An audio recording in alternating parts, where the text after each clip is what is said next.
Hi mga ka-MK!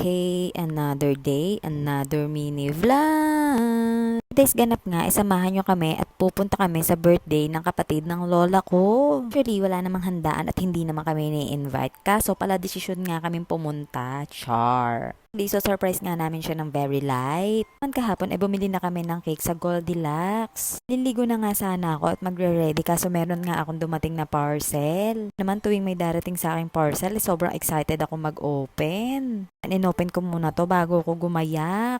Case nga pala tong in-order ko tsaka tempered glass. Diba, sa mga nagtatanong po at hindi nagtatanong, color pink po talaga ang favorite kong color. Malapit-lapit na nga rin yung birthday ko, Bekenemen, char. Hindi naman halata sa festlock ng Mami MK nyo na happy yarn. Para namang hindi matutuwa, ang ganda naman kasi nitong pinadala nila.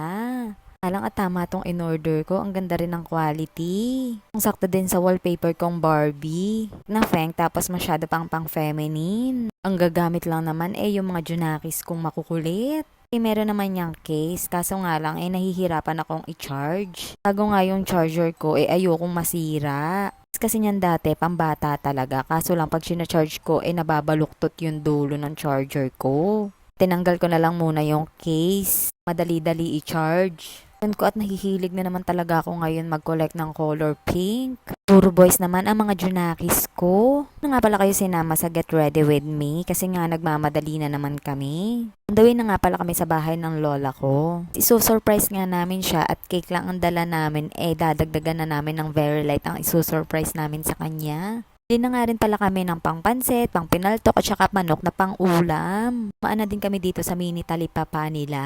Pagdating namin sa bahay nila nagluto agad kami ng makakain. Pala yung nag-iisang kapatid ng lola ko. Napasaya namin kayo sa munting sorpresa namin sa inyo. Char. Medyo ginabi na nga kami ng uwi, humiga na kami agad pagdating ng bahay. So lang etong bunso ko parang ayaw yatang matulog at hyper na hyper pa. Kaya naman hinayaan ko muna siya kung anong gusto niyang gawin para naman antok-antokin siya kahit konti. Sure naman maya-maya aantokin na din yan lalo na pag binigyan ko siya ng milk niya. Kasi yung pampatulog niya, tinatamad pa nga ako magtimpla kaya pinabayaan ko muna siya dyan kung anong gusto niyang gawin. Siya hanggang dito na lang mga ka-MK. Thank you for watching. Kaya follow for more. See you in my next vlog. Bye-bye!